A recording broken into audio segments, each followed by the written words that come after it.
കഴിഞ്ഞ ദിവസങ്ങളിൽ നാം ചിന്തിച്ചുകൊണ്ടിരുന്നത് 1 ശമൂവേൽ 8 മുതൽ 15 വരെയുള്ള അധ്യായങ്ങളിൽ നിന്നും ഒരു പ്രത്യേക ചിന്തയാണ്. നമ്മുടെ തീരുമാനങ്ങൾ നമ്മൾ വളരെ സൂക്ഷ്മതയോടെ എടുക്കണം. ഇൻ സിമ്പിൾ വേ അതാണ് കർത്താവിൻ്റെ ആത്മ നമ്മളോട് സംസാരിച്ചുകൊണ്ടിരുന്നത്. We need to take as God's people our decision so carefully. കർത്താവിന് സ്തോത്രം. നമ്മുടെ എടുക്കുന്ന തീരുമാനങ്ങൾക്ക് അതിൻ്റെ കോൺസിക്വൻസ് ഉണ്ടാകാം. കർത്താവിന് സ്തോത്രം.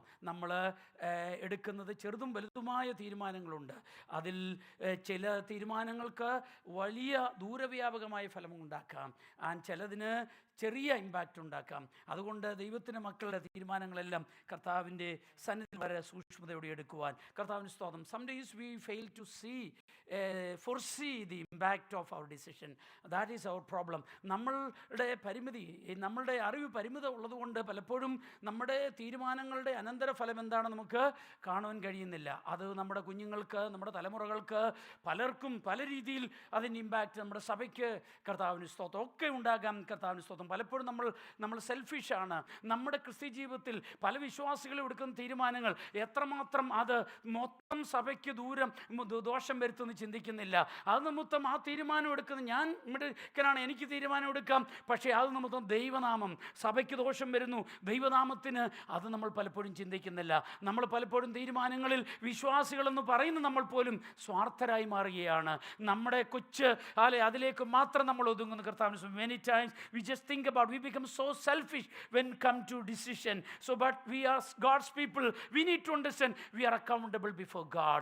നമ്മൾ കർത്താവിന് മുമ്പാകെ ഒരു നാൾ കണക്ക് ബോധിപ്പിക്കേണ്ടുവെന്നുള്ളൊരു ചിന്ത നമ്മെ എപ്പോഴും ഭരിക്കണം. കർത്താവിന് സ്തോത്രം. ഇപ്പം കഴിഞ്ഞ ദിവസം കണ്ടതിലേക്ക് നടന്നു വരട്ടെ. ഈ അധ്യായത്തിൽ പറയുന്നത് ഇസ്രായേൽ മക്കളുടെ ഒരു തീരുമാനമാണ്. ഇസ്രായേൽ മക്കൾ ദൈവത്തോട്, ശമൂവേലോട് പറയുകയാണ്, ഞങ്ങൾക്കൊരു രാജാവിനെ വേണം. ദൈവത്തിൻ്റെ ഇഷ്ടം, ദൈവം തന്നെ അവരെ നേരെ ഭരിക്കുവാൻ, ദൈവം തന്നെ അവർ രാജാവായി, ന്യായാധിപനായി, ദൈവം തന്നെ അവർക്ക് ആലോചനക്കാരനായി, എല്ലാമായി ദൈവം അവരെ ഭരിക്കുവാൻ ആഗ്രഹിച്ചപ്പോൾ ദൈവത്തിൻ്റെ ഭരണം വേണ്ട, എല്ലാ മനുഷ്യർക്കും ഉള്ളതുപോലെ ഞങ്ങൾക്ക് രാജാവിനെ വേണമെന്ന് പറഞ്ഞ് അങ്ങനെ ശമൂവേലിനോട് അപേക്ഷിക്കുന്നു.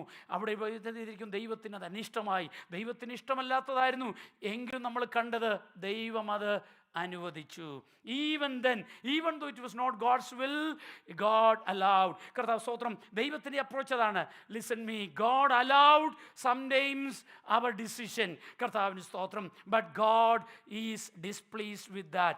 കർത്താവിന് അനിഷ്ടമാണെങ്കിലും കർത്താവ് ചിലപ്പോൾ അനുവദിക്കും. കർത്താവിന് സ്തോത്രം. അതിൻ്റെ എല്ലാം അനന്തരഫലം പിന്നീട് നമ്മൾ വലിയ കണക്കുകൾ കൊടുക്കേണ്ടി വരും. നിത്യതയിലും കണക്ക് കൊടുക്കണം. കർത്താവിന് സ്തോത്രം. എന്നിട്ടും അവരുടെ തീരുമാനം അനുവദിക്കുക മാത്രമല്ല കർത്താവ് ചെയ്ത്, നമ്മളിതെല്ലാം കഴിഞ്ഞ ദിവസം കണ്ടതാണ്.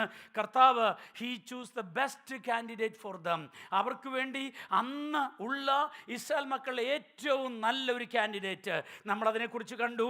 ഇസ്രായേൽ മക്കളുടെ ഏറ്റവും അവനെപ്പോലെ കോമളനായി, അവനെപ്പോലെ ഉയരമുള്ള അവനെപ്പോലെ ഇത്ര ഇമ്പ്രസ്ഡ് ആയിട്ടുള്ളൊരു കാൻഡിഡേറ്റ് ഇല്ല. അപ്പം ദൈവം ഏറ്റവും ബെസ്റ്റ് കാൻഡിഡേറ്റിനെ തിരഞ്ഞെടുത്തു. കർത്താവ് ഞാൻ പറഞ്ഞു, കാരണം ഇല്ലെങ്കിൽ അവർ സമ്മതിക്കത്തില്ലായിരുന്നു. അവിടെ കണ്ണിന് മുമ്പിൽ ഏറ്റവും ബെസ്റ്റും കർത്താവ് തിരഞ്ഞെടുത്തു, കർത്താവ് കൊടുത്തു. അതൊന്നും ദൈവത്തിൻ്റെ ഇഷ്ടത്തിൽപ്പെട്ടതേ അല്ല, പക്ഷേ അവർക്ക് വേണ്ടി കർത്താവ് ഏറ്റവും ബെസ്റ്റ് ചെയ്തു. അപ്പനും അമ്മയും അതുപോലെ. ചിലപ്പോൾ പിള്ളേരുടെ ഇഷ്ടം പോലെ ആണ്, അവർക്ക് ദുഃഖം ഉണ്ടെങ്കിലും എന്ത് ചെയ്യും, അവർ ചെയ്തു കൊടുക്കും, കാരണം അപ്പനും അമ്മയും ആയതുകൊണ്ട്. കർത്താവിന് സ്തോത്രം. Then second, okay, that's what we have seen so far. അടുത്തത് ശമൂവേലിൻ്റെ approach. This is God spoke to me. കർത്താവ് എന്നോട് പേഴ്സണലി സംസാരിച്ചതാണ്. But I also want to share that with you. ശമൂവേലിൻ്റെ അപ്രോച്ച് എന്തായിരുന്നു? See, although he knew that people rejected God and his decision, and God also, you see, they are rejecting him, but you see that Samuel was sincere and faithful. അവർക്കിത് ദൈവത്തിൻ്റെ ഇഷ്ടത്തിന് വിരോധമാണ് ഇവർ പോകുന്നതെന്നും ദൈവത്തിനെ ദുഃഖിപ്പിച്ചെന്നും അറിഞ്ഞിട്ടും താൻ ഒത്തിരി ശ്രമിച്ചു ഇവരെ പറഞ്ഞു മനസ്സിലാക്കാൻ, അവർ സമ്മതിച്ചില്ല. എങ്കിലും എന്ത് ചെയ്തു ശമൂവേലിൻ്റെ attitude. Can you read 12:23? 12:23. 1 Samuel chapter 12:23. 1 Samuel 12:23. 1 ശമൂവേൽ 12:23. ഇവിടെ ആദ്യം ശമൂവേൽ ചെയ്യുന്ന ഞാൻ രണ്ട് കാര്യങ്ങൾ മാത്രം ഓർപ്പിക്കട്ടെ. ശമൂവേൽ continued his sincere prayer for the people. ശമൂവേൽ ചെയ്തത് ഈ ജനത്തിനു വേണ്ടി വീണ്ടും പ്രാർത്ഥിച്ചുകൊണ്ടേയിരുന്നു. ശമൂവേൽ പറയുകയാണ്, ഞാൻ പ്രാർത്ഥിക്കാതെ എങ്ങനെ ഇരിക്കും, അതുകൊണ്ട് ഞാൻ കണ്ടിന്യൂസ് ആയി. അതിനകത്ത് കർത്താവ് മലയാളത്തിൽ അത്ര ക്ലിയർ അല്ല, ഇംഗ്ലീഷ് വായിക്കുവാണെങ്കിൽ ചില വേർഡ് ലീഡ് ട്രാൻസ്ലേഷൻ ഉണ്ടോ എന്ന് എനിക്കറിയത്തില്ല. ആക്ച്വലി അതിൻ്റെ അർത്ഥം അവിടെ അത് മിസ്സാകുന്നുണ്ട്. I will And he said, I vow, ഞാൻ നിങ്ങളുടെ മുമ്പാകെ ഒരു ഉടമ്പടി ചെയ്യാം, ഞാൻ നിങ്ങൾക്ക് വേണ്ടി പ്രാർത്ഥിക്കാതെ ഇരിക്കത്തേ ഇല്ല. കർത്താവ്, നിങ്ങൾ ഓർത്ത് നോക്കിയേ, ശമൂവേലിന്റെ സ്ഥാനത്ത് ഞാൻ ഓർക്കുമായിരുന്നു, കർത്താവ് ഞാനായിരുന്നെങ്കിൽ, കാരണം ദൈവം എന്നോടൊരു കാര്യം പറയുന്നു, അവരോട് പറയുന്നു, അവർ കംപ്ലീറ്റ് ചെയ്യാതെ റിജക്റ്റ് ചെയ്യുന്നു. അപ്പോഴാണ് എന്ത് ചെയ്യുന്നറിയാം, കർത്താവിനോട് സംസാരിച്ചതാ. അപ്പോൾ അങ്ങനെയാണെങ്കിൽ പിന്നെ അവരങ്ങ് അനുഭവിച്ചോട്ടെ. നമ്മൾ പലപ്പോഴും അങ്ങനല്ലേ. To be honest with you, sometimes we get frustrated because even after disclosing God's will, ദൈവത്തിൻ്റെ ഇഷ്ടം ഇങ്ങനെയാണോ, അങ്ങനെ ചെയ്യരുത്, ദൈവത്തിൻ്റെ പ്ലാനെ കുറിച്ച് പറഞ്ഞിട്ടും കർത്താവിന് സ്തോത്രം, ചിലപ്പോൾ വ്യക്തികൾ, കുടുംബങ്ങൾ, കർത്താവിന് സ്തോത്രം, അല്ലെ സമൂഹം അതിന് വിരോധമായി പോകുമ്പോൾ എന്ത് ചെയ്യും, നമുക്ക് പെട്ടെന്ന് നിരാശ വരും. പിന്നെ ഞരക്കത്തേ ഉള്ളൂ, പിന്നെ അധികം പ്രാർത്ഥിക്കും. കാരണം പ്രാർത്ഥിക്കാനുള്ള ഊർജ്ജം എല്ലാം നഷ്ടപ്പെടുകയാണ്. കർത്താവിന് സ്തോത്രം, ഹല്ലേലൂയ. ദൈവാത്മാവിനോട് സംസാരിച്ചാണ് സ്തോത്രം, no not that, continue sincerely praying, you are call for that. അതിനുവേണ്ടിയാണ് നിന്നെ വിളിച്ചത്, നീ അത് സ്തോത്രം കണ്ടിന്യൂ ചെയ്യുക. ജനമോ ശമൂവേലോ ഓപ്പോസിറ്റ് ചെയ്താൽ അവരതിൻ്റെ കണക്ക് കൊടുത്തോളും. കർത്താവിന് സ്തോത്രം. അപ്പൊ അടുത്ത 23, 24 വായിച്ച്, യഹോവയെ ഭയപ്പെട്ട് പൂർണ്ണ ഹൃദയത്തോടും പരമാർത്ഥതയോടും കൂടെ സേവിക്ക മാത്രം ചെയ്യുവിൻ. ഓക്കെ, എനിക്ക് തോന്നുന്നു 23ന്റെ അവസാനോ, ഞാൻ 23ന്റെ അവസാനം ലാസ്റ്റ് ഫ്രേസ്, ഞാൻ നിങ്ങൾക്ക് നല്ലതും ചൊവ്വുള്ളതുമായ വഴി ഉപദേശിക്കും. നല്ലതും ചൊവ്വുള്ളതുമായ വഴി ഉപദേശിക്കും. That is a second thing Samuel did. Samuel continued his teaching, right teaching. Okay, ശമൂവേൽ രണ്ടാമത് ചെയ്ത് പ്രാർത്ഥിക്കുക മാത്രമല്ല, അവനെന്ത് ചെയ്തു, നല്ല ഉപദേശം കൊടുത്തുകൊണ്ടേയിരുന്നു. അപ്പം ഒരുപക്ഷെ ഞാൻ പറഞ്ഞത്, ശമൂവേൽ പറഞ്ഞു, ശമൂവേൽ വിചാരിച്ച മാനസാന്തരവും ഒന്നും കാണുന്നില്ല. ശമൂവേൽ പറഞ്ഞ് നേരെ റിജക്റ്റ് ചെയ്തപ്പോൾ സ്വാഭാവികമായിട്ട് ശമൂവേലിന് എന്ത് ചെയ്യാം, ഹീ കുഡ് സ്റ്റോപ്പ്, അവിടെ നിർത്താം ഉപദേശിച്ച്. ശമൂവേൽ പറയാണ്, എന്നാലും ശരി ഞാൻ ഉപദേശിക്കും എന്നല്ല പറഞ്ഞു. എന്താ പറഞ്ഞെന്നറിയാമോ, നല്ലതും ചൊവ്വായുള്ളൂ, എന്നാൽ നിങ്ങൾക്ക് ഇഷ്ടമുള്ള പോലെ ഉപദേശിക്കാന്നല്ല. കർത്താവിന് സ്തോത്രം, അത് ഇച്ചോട് സുഖമാണ്, അപ്പം പിന്നെ എളുപ്പമാണല്ലോ. പക്ഷേ കർത്താവിന് സ്തോത്രം, എന്താണ് കർത്താവ് സ്തോത്രം ശമൂവേൽ ചെയ്തത്? ശമൂവേൽ 2 കാര്യം ചെയ്തു. 1, അവൻ കണ്ടിന്യൂസ് ആയി പ്രാർത്ഥിച്ചുകൊണ്ടിരുന്നു. 2, അവൻ നന്നായിട്ട് ഉപദേശിച്ചുകൊണ്ടേയിരുന്നു. ഇത് രണ്ടും. അപ്പം നിങ്ങൾ ഓർത്ത് നോക്കിയേ, ഇനി അടുത്തത് ഇത്രയെല്ലാം ചെയ്തോട്ടു. ഇപ്പം 2 കാര്യം, ദൈവത്തിൻ്റെ ജനം, ഇസ്രായേൽ മക്കൾ ദൈവത്തിന് ഇഷ്ടമല്ലാത്തത് ചെയ്തു. പക്ഷേ എന്നിട്ട് നിങ്ങൾക്കറിയാമോ, എന്നിട്ടും ദൈവം അവർക്ക് വേണ്ടി ഏറ്റവും ബെസ്റ്റ് ക്യാൻഡിനെ തിരഞ്ഞെടുത്തു. കർത്താവ് ഏറ്റവും നല്ലത് ചെയ്തു. ആ രാജാവിനെ തന്നെ നിങ്ങൾ നോക്കുകയാണെങ്കിൽ, സമയമില്ലല്ലോ, ഈ ശൗലിൻ്റെ ഹൃദയമൊക്കെ മാറ്റി കർത്താവ് അല്ലേ, ഒരു ശസ്ത്രക്രിയയൊക്കെ നടത്തി, വേറെ ഹാർട്ടൊക്കെ കർത്താവ് കൊടുത്തു, അങ്ങനെ എഴുതിയിരിക്കുന്നത്. ശമൂവേലിന് പുതിയ ഹൃദയം കൊടുത്തു, പിന്നെ ആത്മാവിനെ നിറച്ച് ചെയ്തു, ഒത്തിരി കാര്യങ്ങൾ ചെയ്തു. പക്ഷേ എന്നിട്ടും ശ്രദ്ധിക്കുക, എന്നിട്ട് ഈ ശമൂവേൽ പ്രവാചകൻ സിൻസിയറായിട്ട് തന്നെ ശുശ്രൂഷ ചെയ്തു, ഒരു മാറ്റവും ഇല്ലാതെ.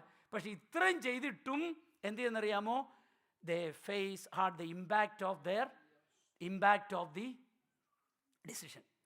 എന്നിട്ടും അവർക്ക് ആ തീരുമാനത്തിൻ്റെ ഫലം അനുഭവിക്കേണ്ടി വന്നു. ഞാൻ പറയുന്നത് മനസ്സിലാവുന്നുണ്ട്? എത്ര പേർക്ക് കത്തുന്നുണ്ടെന്ന് എനിക്കറിയത്തില്ല. കർത്താവിന് സ്തോത്രം. എന്നെ കേൾക്കുന്ന സഹോദരങ്ങളെ, പ്രിയപ്പെട്ടവരെ, നമുക്ക് പലപ്പോഴും ഇമ്പോർട്ടൻസ് ഭൗതിക വിഷയമാണല്ലോ. കർത്താവിനോട് പ്രാർത്ഥനയിലും ഉപവാസവും എല്ലാം ഇത് തന്നെ. അവിടെ ഒരു കുഴപ്പമില്ല, കർത്താവ് തന്നുകൊണ്ടേയിരിക്കും. എന്നാൽ കർത്താവിന് നമ്മളെക്കുറിച്ചൊരു പ്ലാനുണ്ട്. തനിക്കൊരു മണവാട്ടിയെ യേശു ആഗ്രഹിക്കും. തനിക്കൊരു മണവാട്ടിയാണ്. കർത്താവിന് സ്തോത്രം, ഒരു മണവാട്ടിയെ ഒരുക്കാനാ. അന്യഭാഷ പറയുന്നത് എന്താണ്? കർത്താവ് സ്തോത്രം തന്നെത്താൻ എന്ത് ചെയ്യുന്നറിയാമോ, അവൻ ആത്മീയ വർധന വരുന്നു. ശരിയായിട്ട് അന്യഭാഷ പറയുകയും ആരാധിക്കുകയും ചെയ്യുന്നവർ ക്ലെൻസ് ചെയ്യപ്പെട്ടിരിക്കുകയാണ്. I strongly believe that tongues as a sanctifying impact also. അന്യഭാഷയ്ക്ക് നമ്മളെ സാങ്ക്ടിഫൈ ചെയ്യുവാനുള്ള ഒരു തലവുണ്ട്. കർത്താവിന് സ്തോത്രം. അപ്പം ശരിയായിട്ട് നമ്മൾ ദൈവസന്നിധിയിൽ കർത്താവിൻ്റെ ആത്മാവിൽ ആരാധിക്കുകയും അന്യഭാഷ സ്തുതിക്കുകയും ചെയ്യുമ്പോൾ ബിൽഡപ്പ് ചെയ്യുകയാണ്, ആത്മീയ വർധന വരുത്തുകയാണ്. ദൈവത്തിൻ്റെ ആത്മാവോട് സംസാരിക്കും. നമ്മുടെ കുറവുകളെ രാവിലെ കേട്ടല്ലോ, കർത്താവിനെ ആരാധിക്കുന്ന, യഥാർത്ഥത്തിൽ ആരാധിക്കുന്ന ദൈവത്തിൻ്റെ പൈതൽ അവൻ കാണുന്നത് കർത്താവിനെയാണ്, അവൻ കാണുന്ന ക്രിസ്തുവിനെയാണ്. യേശുവിനെ പോലെ ആകുവാനുള്ള ഒരു വാഞ്ചയാണ് യഥാർത്ഥത്തിൽ ആരാധിക്കുന്ന ഒരു ദൈവത്തിൻ്റെ പൈതലിലേക്ക് വരുന്നത്. യഥാർത്ഥത്തിൽ ആരാധിക്കുന്ന ഒരു ദൈവത്തിൻ്റെ പൈതൽ ദൈവത്തിൻ്റെ വിശുദ്ധിയാണ് കാണുന്നത്. പിതാവിൻ്റെയും പുത്രൻ്റെയും പരിശുദ്ധാത്മാവിൻ്റെ വിശുദ്ധിയാണ് കാണുന്നത്. അവരുടെ ആഗ്രഹം കൂട്ടുവിശ്വാസിയെ പോലെ ആകാനല്ല, അവരുടെ ആഗ്രഹം ഭാര്യയെ പോലെ ആകാനല്ല, അവരുടെ ആഗ്രഹം ഭർത്താവിനെ പോലെ ആകാനല്ല. സ്വത്രം കൈയടിച്ചുകൊണ്ടും തുള്ളികൊണ്ടും കാര്യമല്ല, യേശുവിനെ പോലെ ആകുവാൻ. യേശുവിൻ്റെ സ്വഭാവം, ഇന്നലെ പറഞ്ഞ പോലെ യേശുവിൻ്റെ സ്നേഹം, യേശുവിൻ്റെ ക്ഷമ, യേശുവിൻ്റെ കാരുണ്യം, യേശുവിൻ്റെ ഹല്ലേലൂയ സെൽഫ് കൺട്രോൾ. കർത്താവിന് സ്തോത്രം. ദൈവത്തിൻ്റെ ആത്മാവിൻ്റെ ഫലം. നമുക്ക് എല്ലാവർക്കും ഗിഫ്റ്റ് ഓഫ് ദ ടങ്സ് ഇഷ്ടമാണ്. ഗിഫ്റ്റ് ഓഫ് ദ സ്പിരിറ്റ് ഇഷ്ടമാണ്, പക്ഷേ ഫ്രൂട്ട് ഇഷ്ടമല്ല. ഇത് രണ്ടും 2 sides ഓഫ് എ കോയിനാണ്. യഥാർത്ഥ ആത്മാവിനാൽ നിറഞ്ഞ ദൈവം ഇതിലാണ്. മറ്റേതെന്തോന്ന് എനിക്കറിയത്തില്ല. ഞാൻ അതിനെക്കുറിച്ച് കണ്ടം ചെയ്യുന്നില്ല, ഞാനെക്കുറിച്ച് ജഡ്ജും ചെയ്യുന്നില്ല. ഞാൻ ദൈവവചനത്തിൽ നിന്നും എൻ്റെ അനുഭവത്തിൽ നിന്നും പറയുന്നു, ഒരു വ്യക്തി യഥാർത്ഥ ആത്മാവിനെ പ്രാപിച്ച പരിശുദ്ധാത്മാവാണ്. കർത്താവ് പരിശുദ്ധാത്മാവ്. പരിശുദ്ധാത്മാവിനെ പ്രാപിച്ച ഒരുവൻ്റെ മേൽ അവൻ്റെ വാക്കുകൾക്ക് വ്യത്യാസമുണ്ട്. എല്ലാവരും പറയുന്ന പോലെ പറയത്തില്ല. അവൻ്റെ സംഭാഷണം കേട്ടാൽ മനസ്സിലാകും. കർത്താവിന് സ്തോത്രം. അവൻ്റെ ലൈഫ് സ്റ്റൈൽ കണ്ടാൽ മനസ്സിലാകും. ജീവിതത്തിൻ്റെ എല്ലാ തലങ്ങളിലും അതിൻ്റെ ഉണ്ടാകും. അപ്പോൾ I believe that the more you speaking tongues the more expected sanctification. ഞാൻ വിശ്വസിക്കുന്നത് പരിശുദ്ധാത്മാവിനാൽ നിറഞ്ഞ പ്രിയപ്പെട്ടവർ അന്യഭാഷയിൽ സംസാരിക്കുമ്പോൾ അതിനനുസരിച്ച് എന്തോ ഉണ്ടാകണം, നമ്മുടെ ജീവിതത്തിൽ വിശുദ്ധി ഉണ്ടാകണം. ഓക്കെ, ഇനി മടങ്ങി വരട്ടെ. Impact of the decision of the people. ഈ ജനത്തിൻ്റെ ഇമ്പാക്റ്റ്, അതിലേക്ക് പറയുമ്പോൾ ഒരു കാര്യം കൂടെ ഞാൻ പറയട്ടെ. ദൈവത്തിന് ജനമേ, നമുക്ക് ഇവരെ നോക്കുവാണെങ്കിൽ ജസ്റ്റിഫിക്കേഷൻ കാണും. അവർക്ക് ജസ്റ്റിഫിക്കേഷൻ ഈ തീരുമാനങ്ങൾക്ക് എന്തുകൊണ്ട് അവർ രാജാവിനെ ചോദിച്ചു. നിങ്ങൾക്കറിയാമോ? അതിന് 8:1 മുതൽ 5 വരെ വായിച്ചാൽ നിങ്ങൾക്ക് മനസ്സിലാകും. 8-ാം അധ്യായം 1 മുതൽ 5 വരെ. ആകയാൽ ഇസ്രായേൽ മൂപ്പന്മാർ എല്ലാവരും ഒന്നിച്ചുകൂടി രാമയിൽ ശമൂവേലിന്റെ അടുക്കൽ വന്ന് അവനോട്, നീ വൃദ്ധനായിരിക്കുന്നു, നിന്റെ പുത്രന്മാർ നിന്റെ വഴിയിൽ നടക്കുന്നില്ല. ആകയാൽ സകല ജാതികൾക്കും ഉള്ളതുപോലെ ഞങ്ങളെ ഭരിക്കേണ്ടതിന് ഞങ്ങൾക്ക് ഒരു രാജാവിനെ നിയമിച്ചു തരണമെന്ന് പറഞ്ഞു. അവരുടെ തീരുമാനം ജസ്റ്റ്, നമ്മുടെ humanly speaking, it is A just demand. കാരണം എന്നറിയാമോ? ശമൂവേൽ വൃദ്ധനായി, അവർക്ക് ആരെങ്കിലും അവരെ ന്യായപാലനം ചെയ്യുന്ന ആൾ വേണം. ശമൂവേൽ അപ്പോയിന്റ് ചെയ്തത് തൻ്റെ മക്കളെയാണ്. പക്ഷേ ദൈവത്തിൻ്റെ വചനം പറയുന്നു, ശമൂവേലിൻ്റെ മക്കൾ പോലും ദൈവ വഴി വിട്ട് മാറി നടന്നു. അപ്പോൾ ക്വൈറ്റ് നാച്ചുറലി ആൾക്കാർ എന്ന് പറഞ്ഞു, ഞങ്ങൾക്ക് നീ വൃദ്ധനായി നിനക്ക് ചെയ്യാൻ പറ്റത്തില്ല, കുഞ്ഞുങ്ങൾ ഇങ്ങനെയാണല്ലോ, ഞങ്ങൾക്കപ്പോൾ ഒരു രാജാവിന്. അപ്പം ന്യായമായ ഒരു ആഗ്രഹമാണ്. അതൊരു ജസ്റ്റിഫൈഡ് ഡിസയർ. ബട്ട് എവിടെ അവിടെ പരാജയപ്പെടുന്നറിയാമോ? അവർ ദൈവത്തോട് ആലോചന ചോദിച്ചില്ല. കർത്താവിന് സ്തോത്രം. എനിക്കും നിങ്ങൾക്കും സ്തോത്രം ഇഷ്യൂ ഉണ്ടാകാം, എനിക്കും നിങ്ങൾക്ക് കൺസേൺ ഉണ്ടാകാം, ട്രബിൾസ് ഉണ്ടാകാം, പ്രോബ്ലംസ് ഉണ്ടാകാം. കർത്താവിന് സ്തോത്രം. ജസ്റ്റ് റീസണും കാണാം, പക്ഷേ ക്രൂഷ്യൽ തീരുമാനത്തിന് മുമ്പ് കർത്താവിനോട് ആലോചന ചോദിക്കണം, ആ ദൈവത്തിൻ്റെ ഹിതമാണോ. അവിടെയാണ് അവർക്ക് പറ്റിയ പരാജയം. കർത്താവിന് 2. ഇനി ശമൂവേലിലേക്ക് വരുമ്പോൾ കർത്താവിന് സ്തോത്രം. ഇനി ഇസ്രായേൽ മക്കളുടെ പരാജയം, തീരുമാനം. ഇനി ശമൂവേലിൻ്റെ ഒരു കാര്യം കൂടെ ഞാൻ പറയാം. ഒരുപാട് കാര്യങ്ങൾ പറയാനുണ്ടെങ്കിലും ഞാൻ ക്വിക്കായിട്ട് 1-2 എക്സാമ്പിൾസ് മാത്രം കാണിക്കുന്നു. 13-ാം അധ്യായത്തിലേക്ക് വരുമ്പോൾ 13ലേക്ക് വരുമ്പോൾ അതിൻ്റെ 5 മുതൽ 12 വരെ മൊത്തം വായിക്കണ്ട, ഞാൻ പറയുന്ന വാക്യങ്ങൾ. 13 when you come to 13-ാം അധ്യായത്തിലേക്ക് വരുമ്പോൾ എന്താണെന്നറിയാം? അതിൻ്റെ സ്റ്റോറി 5 മുതൽ വായിക്കുന്നുണ്ട്. ഈ ഫെലിസ്തീയർ ഇസ്രായേൽ മക്കൾക്ക് വിരോധമായിട്ട് വന്നു, യുദ്ധം ചെയ്യാനായിട്ട് വന്നപ്പോൾ ശൗലും ഇസ്രായേൽ മക്കളും ഭയപ്പെട്ടു. അവർ പേടിച്ചു. എന്തോ ചെയ്യണമെന്ന് അവർക്കറിയത്തില്ല, ആകെ പേടിച്ചു. ഇസ്രായേൽ മക്കൾ എന്ത് ചെയ്യുന്നത്? 6-ാം വാക്യത്തിൽ എഴുതിയിരിക്കുന്നു, ഇസ്രായേൽ മക്കൾ പലയിടത്തും പോയി ഒളിച്ചു. അവർ പാത്തിരുന്നു ഇസ്രായേൽ മക്കൾ, കാരണം ഫെലിസ്തീരെല്ലാം കൂടി ആക്രമിക്കാൻ വന്നു. അത് കഴിഞ്ഞപ്പോൾ മേ ബി 7-ന്റെ പകുതി മുതൽ ഒന്ന് വായിക്കാമോ സിസ്റ്ററെ? May be 7-ന്റെ പകുതിയായിരിക്കും. ശൗലോ ഗിൽഗാലിൽ താമസിച്ചിരുന്നു.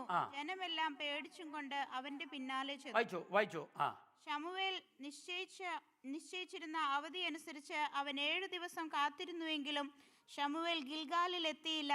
ജനം അവനെ വിട്ട് ചിതറിപ്പോയി. ഒരു മിനിറ്റ്, അവിടെ ശമൂവേൽ നിശ്ചയിച്ചെന്ന് പറയാം. ശമൂവേൽ ഒരു ടൈം പറഞ്ഞു, ഇന്ന ടൈമിനുള്ളിൽ ഞാൻ വരാം. അത് 7 ദിവസത്തെയായിരുന്നു. പക്ഷേ ആ സമയമായപ്പോഴും ടൈമിന് വന്നില്ല. ഓക്കെ, അടുത്ത വായിച്ചോ. അപ്പോൾ ശൗൽ, ഹോമയാഗവും സമാധാനയാഗവും ഇവിടെ എന്റെ അടുക്കൽ കൊണ്ടുവരുവീൻ എന്ന് കൽപ്പിച്ചു. അവൻ തന്നെ ഹോമയാഗം കഴിച്ചു. മതി. കർത്താവിന് സ്തോത്രം. അവൻ തന്നെ ഹോമയാഗം കഴിച്ചു. നിങ്ങൾ നോക്കണം, ഓൾഡ് ടെസ്റ്റ്മെന്റിൽ ഈ ദൈവം, പ്രിയപ്പെട്ട വിശ്വാസികളെ, ഓൾഡ് ടെസ്റ്റ്മെന്റ് ന്യൂ ടെസ്റ്റ്മെന്റ് ആയിട്ട് ദൈവത്തിന് ചില ഓർഡർ ഉണ്ട്. ദൈവത്തിൻ്റെ ഓർഡർ നിങ്ങൾക്കറിയാമോ? ആദ്യം ദൈവം ആകാശവും ഭൂമിയും സൃഷ്ടിച്ചു. അതുകൊണ്ട് എഴുതി, ഭൂമി പാഴായും ശൂന്യമായിരുന്നു. പിന്നെ ദൈവത്തിൻ്റെ ആത്മാവ് വെള്ളത്തിന്മേൽ പരിവർത്തിച്ചു. പിന്നെ നമ്മൾ കാണുന്ന വളരെ ബ്യൂട്ടിഫുള്ളി ഓർഡേർഡ് ക്രിയേഷൻ. 1-ാം ദിവസം കർത്താവിന് തെറ്റിയില്ല, 2-ാം ദിവസം തെറ്റിയില്ല. കർത്താവ് സൃഷ്ടിച്ച് നിങ്ങൾ സമയമുണ്ടെങ്കിൽ പഠിക്കുക ബ്യൂട്ടിഫുള്ളായിട്ട്. നമ്മൾ വിചാരിക്കുന്ന our God is not a chaotic God. Our God is a God of order. ദൈവത്തിൻ്റെ നമ്മൾ വിശ്വസിക്കുന്ന ദൈവം വളരെ ബ്യൂട്ടിഫുള്ളി ഓർഡറിൻ്റെ ദൈവമാണ്. അതുകൊണ്ട് അതുകൊണ്ടാണ് കർത്താവിൻ്റെ നമ്മളൊരു കലാകാരനെ എന്ത് ചെയ്യുന്നറിയാമോ, പ്രകൃതിയെക്കുറിച്ച് വരച്ചാൽ എന്തോ ഒരു നല്ല പടമാണെന്ന് പറയും. എവിടുന്ന് അവന് കിട്ടി? അവൻ പ്രകൃതിയെ നോക്കി വരയ്ക്കുക. ആ പ്രകൃതി ഉണ്ടാക്കിയ ആളിനെ നമ്മൾ അതിൻ്റെ ബ്യൂട്ടി നമുക്ക് പലപ്പോഴും എൻജോയ് ചെയ്യാൻ കഴിയുന്നില്ല. ഞാൻ പറഞ്ഞതിൻ്റെ അർത്ഥം എന്ന് പറഞ്ഞു കഴിഞ്ഞാൽ കർത്താവിന് ഓർഡറുണ്ട്. ആ കർത്താവിൻ്റെ ഓർഡറിൽപ്പെട്ടാണ് പഴയ നിയമത്തിൽ സ്തോത്രം ഇസ്രായേൽ മക്കളുള്ള ബന്ധത്തിൽ 3 ഓഫീസസ് ഉണ്ട്. നമുക്കറിയാം, ഒന്ന് പ്രീസ്റ്റ്, കിങ് ആൻഡ് പ്രൊഫറ്റ്, പ്രവാചകൻ, പുരോഹിതൻ, രാജാവ്. അത് പിന്നീട് വരുന്നത്. ആദ്യം കർത്താവ് എന്ത് ചെയ്യുന്നറിയാമോ, ഇവർക്ക് ശ്രദ്ധിക്കുക, ശമൂവേലിൻ്റെ കാലം വരെ ഈ ന്യായാധിപന്മാരുടെ കാലത്ത് മുഴുവൻ ഒറ്റ ഒരാളാണ് ഈ 3 ഓഫീസും ചെയ്തുകൊണ്ടിരുന്നത്. അതായത് ശമൂവേൽ പ്രവാചകനായിരുന്നു, ന്യായാധിപൻ അഡ്മിനിസ്ട്രേഷൻ ആയിരുന്നു, പൊളിറ്റിക്കൽ ലീഡറായിരുന്നു. അതോടൊപ്പം തന്നെ ശമൂവേൽ എന്ത് ചെയ്യുന്നറിയാമോ, അവരുടെ പ്രീസ്റ്റും ആയിരുന്നു. ഇതെല്ലാം ചെയ്തുകൊണ്ടിരുന്നത്. അത് കഴിഞ്ഞ് നമുക്കറിയാം ശൗലിൻ്റെ കാലം വരുമ്പോൾ ട്രാൻസിഷനാണ്. ജനം ആഗ്രഹിച്ച പോലെ രാജാവിനെ കൊടുക്കുന്നു. അതുകൊണ്ട് ദാവീദ് വന്നപ്പോഴത്തേക്ക് ഈ 3 ഓഫീസും കാണാം. നമുക്ക് മനസ്സിലായോ? ഈ ട്രാൻസിഷൻ പീരീഡ് മാറിയിട്ട് ദാവീദിൻ്റെ കാലം വന്നപ്പം ദാവീദ് രാജാവ്, സ്തോത്രം പുരോഹിതനല്ല, പുരോഹിതൻ വേറെയുണ്ട്. അത് കഴിഞ്ഞിട്ട് പ്രവാചകൻ നാഥാൻ, അങ്ങനെയുള്ള പ്രവാചകൻ വേറെയുണ്ട്. 3 ഓഫീസും അതിനുശേഷം ക്ലിയർ ആയിട്ട് 3 പേര്. ഓക്കെ, അപ്പോൾ അതിനു മുമ്പ് ഒരാൾ തന്നെ ചെയ്തുകൊണ്ട്. അപ്പോൾ ഇവിടെ ശമൂവേൽ ഓൾറെഡി സെറ്റ് ചെയ്തു. ശമൂവേലാണ് എന്ത് ചെയ്യുന്നത്, യാഗം കഴിക്കേണ്ടത്. രാജാവായ ശൗലിന് ദൈവം കൊടുത്ത ഒറ്റ റോളേ ഉള്ളൂ. എന്താ? പ്രീസ്ലി റോളല്ല, പ്രൊഫറ്റിക് റോളല്ല, കിങ്ലി റോൾ. അവൻ ആ രാജാവെന്നുള്ള ഉത്തരവാദിത്വം മാത്രമാണ് ദൈവം കൊടുത്തത്. ഇനി താമസിച്ച് വന്നെന്നിരിക്കട്ടെ, ശൗലും ദൈവമായിട്ട് തീർത്തോളും, ശൗലിനോട് ദൈവം ചോദിച്ചോളും. കർത്താവിന് സ്തോത്രം. പക്ഷേ ഇത് എഴുതിയിരിക്കുന്നു, ജനമൊക്കെ ഇങ്ങനെ പറഞ്ഞു കഴിഞ്ഞിട്ട് ഒരു തീരുമാനം എടുക്കുന്നുവെന്ന്. കർത്താവിന് സ്തോത്രം. എനിക്ക് കേൾക്കുന്ന പ്രിയപ്പെട്ട വിശ്വാസികളെ, അപ്പം ദൈവം അങ്ങനെ എടുത്തേ. ശൗല് കണ്ടത് അതൊരു നല്ല തീരുമാനമായിട്ട്. എന്ത് ഭയങ്കരമായിട്ടും ഈ മേ ബി ഒന്ന് വായിക്കാമോ? ഫെലിസ്ത്യർ ഇപ്പോൾ ഇങ്ങ് ഗിൽഗാലിൽ വന്ന് എന്നെ ആക്രമിക്കും. അപ്പൊ അതായത് ശൗലിന്റെ മറുപടിയാ, എന്താണ് നീ ചെയ്തതെന്ന് ചോദിച്ചപ്പോൾ ഒരു ന്യായമായ മറുപടി, എ ജസ്റ്റ് ആൻസർ. ഓക്കെ, ഞാൻ യഹോവയുടെ കൃപയ്ക്കായി അപേക്ഷിച്ചതുമില്ലല്ലോ എന്ന് വെച്ച് ഞാൻ ധൈര്യപ്പെട്ട് ഹോമയാഗം കഴിച്ചുപോയി എന്ന് പറഞ്ഞു. അപ്പം ശൗല് പറയാണ്, ഞാൻ ഇത് മനഃപൂർവ്വം ചെയ്തത് അല്ല. കാരണം ജനമെല്ലാം, കാരണം ഇവിടെ യുദ്ധം തുടങ്ങാൻ പോകുകയാണ്. യുദ്ധം തുടങ്ങണമെങ്കിൽ ദൈവത്തിൻ്റെ ഫേവർ ചോദിക്കണം. മനസ്സിലായി? ദൈവത്തിൻ്റെ കൃപയ്ക്കായി. അപ്പം അതുകൊണ്ട് ദൈവത്തിൻ്റെ ഫേവറിന് വേണ്ടിയാണ് ഞാൻ എന്തോ ചെയ്തത്, ധൈര്യത്തോട് ഹോമയാഗം കഴിച്ചത്. പ്രിയപ്പെട്ട, പക്ഷേ ഇത് മനുഷ്യൻ്റെ ബുദ്ധിയിൽ ഒരു റൈറ്റായിട്ടുള്ള റിക്വസ്റ്റാണ്, ജസ്റ്റിഫൈഡ് ആൻസറാണ്, ജസ്റ്റിഫയബിൾ റീസൺ. ഓക്കെ, അതൊരു അന്യായമായ കാരണമല്ല, ന്യായമായത്. അടുത്ത വാക്യത്തിൽ പക്ഷേ കർത്താവ് എന്താ അത് കണ്ടതെന്നറിയാമോ? ശമൂവേൽ ശൗലിനോട് പറഞ്ഞത്, നീ ചെയ്തത് ഭോഷത്വം. അത് ദൈവം മുമ്പാകെ അത് ഭോഷത്വം.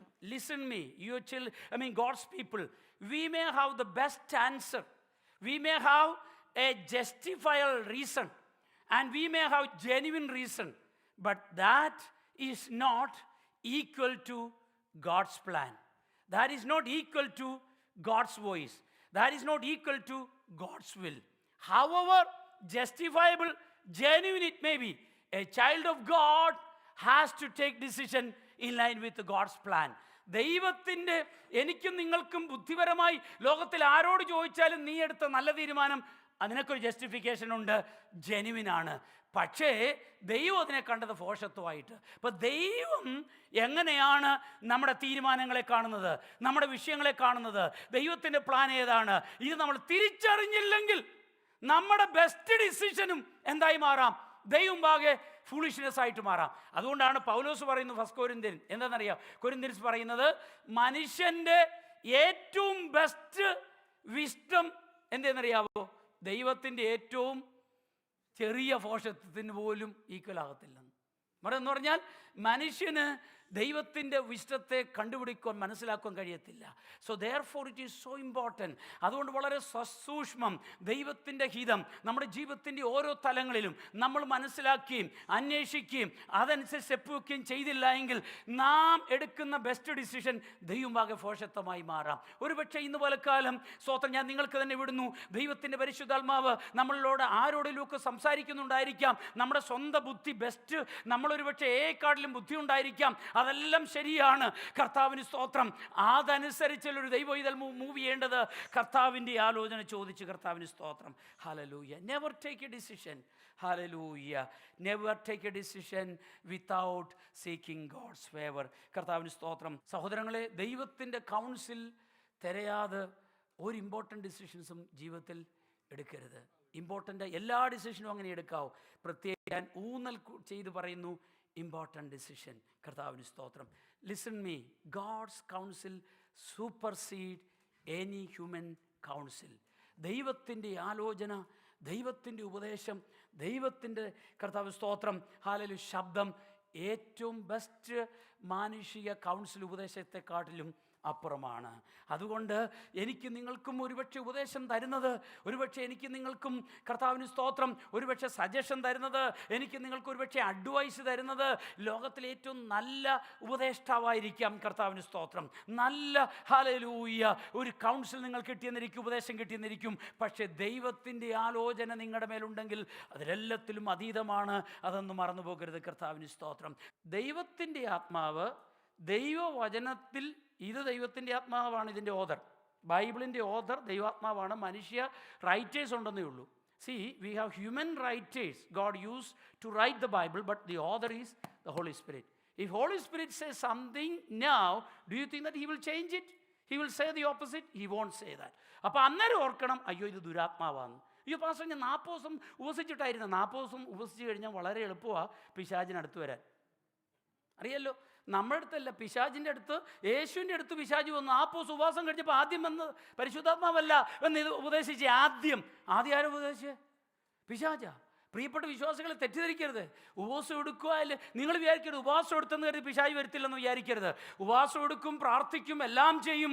ഏറ്റവും ഇമ്പോർട്ടൻറ്റ് മേക്ക് ഷുവർ കർത്താവ്. അതെങ്ങനെയാണ്? ഇതാണ് മാനദണ്ഡം. ഇതുമായിട്ട് തുലനം ചെയ്യണം, ഇതുമായിട്ട് തട്ടിച്ചു നോക്കണം. നിങ്ങൾ വിചാരിക്കുന്നുണ്ട് അപ്പം അങ്ങനെയാകുമ്പോൾ നമുക്കെല്ലാം കണ്ട കേട്ട കിനാവുകളും സ്വപ്നങ്ങളും എല്ലാം വിളിച്ചെറു പറയുവാണെങ്കിൽ ഇതാണ് മാനദണ്ഡം. നമ്മൾ കാണുന്ന സ്വപ്നങ്ങളും നമ്മൾ കാണുന്ന വിഷൻസും നമ്മൾ കാണുന്ന ഡ്രീംസും നമുക്ക് കേൾക്കുന്ന ശബ്ദങ്ങളും കർത്താവിന് സ്തോത്രം ഇതിൻ്റെ അടിസ്ഥാനത്തിൽ make sure in line with that.